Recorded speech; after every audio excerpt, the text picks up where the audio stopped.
welcome back. I'm so honored that Jack Kornfield is here, one of the greatest teachers on the planet. And he has been teaching Buddhism and compassion and wisdom for a decade upon decade upon decade. And I'm so glad that I get to call him a friend. And I have learned so much from him. So listen intently because this man is just a gift to all of us. Jack, thank you so much for answering the call. Thank you. I'm so happy to be part of it. And I've been listening to your interviews preceding this and feeling so much wisdom coming through your questions and the good hearts of the people that have been part of this. So I feel it already uniting us. I love that. The good hearts of all the people. There have been so many hundreds, thousands of people on this show already with good hearts, all here out of a mission to unite. You have been teaching for, as I said, Jack, decades.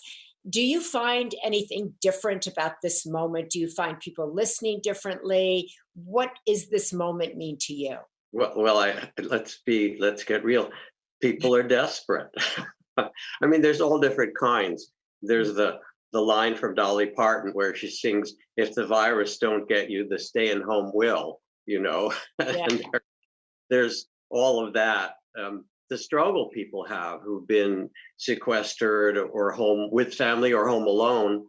The bigger struggle, which is not just those who are sick or those who are, even who have died, but the concern for so many people who aren't able to put food on the table or care for their kids or take care of themselves and others. And somehow that's not separate than us, no matter where you live or what ivory tower. It actually touches your heart and your body. And we're in that field of caring for one another, like it or not. And part of what happens, of course, is that it builds up in us. And so we're looking for, how do I carry this? How do I respond to this wisely? How do I find a way to hold this with a wise heart? And so I find people really need it. Yeah, that's why this program or this streaming program has been able to raise millions of dollars for people who need relief right now. Other people need spiritual relief. They're angry, they're scared. We've talked a lot throughout this whole show about the skills of a uniter. It's been kind of a master class in what it means to be a uniter and how to come out of this stronger than you came in, more aware of the other, more compassionate, more loving, and developing self-compassion. Really, you can't give compassion to another person unless you first have compassion for yourself. And it's difficult. I know it's been difficult even for myself to have compassion. And you teach people how to have compassion for the self so that they can give it as a gift to the other. So what's true is that it is actually innate in us, and the beautiful studies at Yale and places like that of infants, even pre-verbal children, if somebody's hurt or another child is crying or something gets lost, they want to help. They contract the eyes in the impulse. It's born into us. It's what allows our species to survive, and it's born into everybody who's listening. Even if it gets lost when we get frightened or confused and so forth, we have within us the heart of compassion.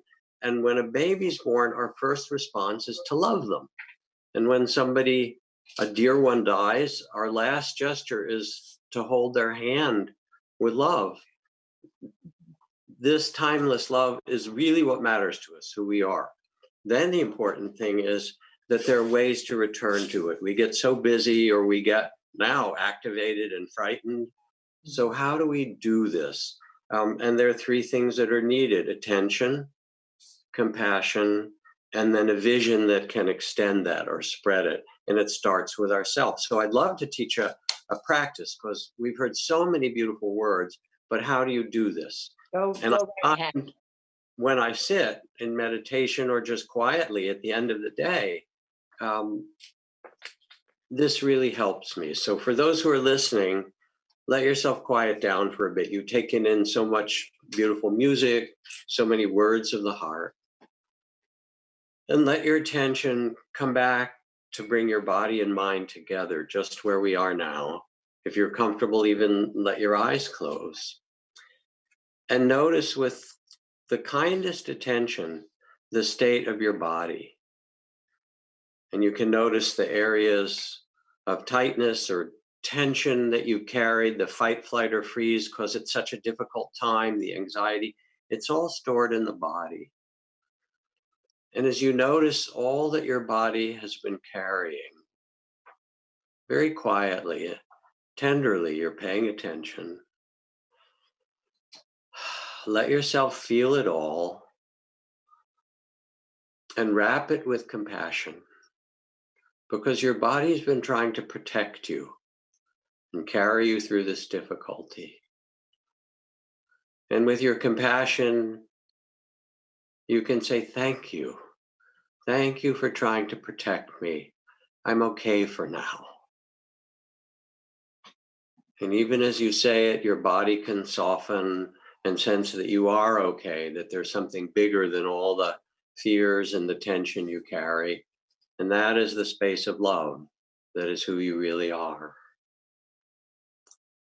That is so beautiful, Jack. And it's, I think, quieting the body, quieting the mind, and then going out from that place, you go out as a completely different person. You go out as a uniter because you're That's united. right. You get quiet, you tend your body, you say thank you, you tend your heart, you say to all the fears and the anxiety and the thoughts and so forth, thank you for trying to protect me. Um, Thank you so much. I'm okay. And they soften, and then you realize I am okay. In fact, what matters to me is that I'm present and alive and can love. And then you start to think of those you care about and love. And the beautiful thing is to ask your heart, what's your best intention in this time? And your heart will talk to you if you get quiet and say, what's my best intention in this conversation, in the work that I'm doing, and what I can offer in my neighborhood? And as you listen to that response from the heart, it will lead you back to what you can really offer and live from. And finally, Jack, do you believe that kind of all of these hearts collectively together will lead us into a completely different moment in our world history? I believe it, I envision it when we ask what is our best and highest intention as human beings and envision justice, the care for those who can't care for themselves, care for one another, dignity and mutual respect. When we carry that in our heart, we can create anything. That's the beauty of being human beings. We can create anything if we vision it and carry it and let ourselves enact it. Jack Kornfield, thank you. I hope you'll stick around. We're going to go into a big kind of global. There is your This is heart.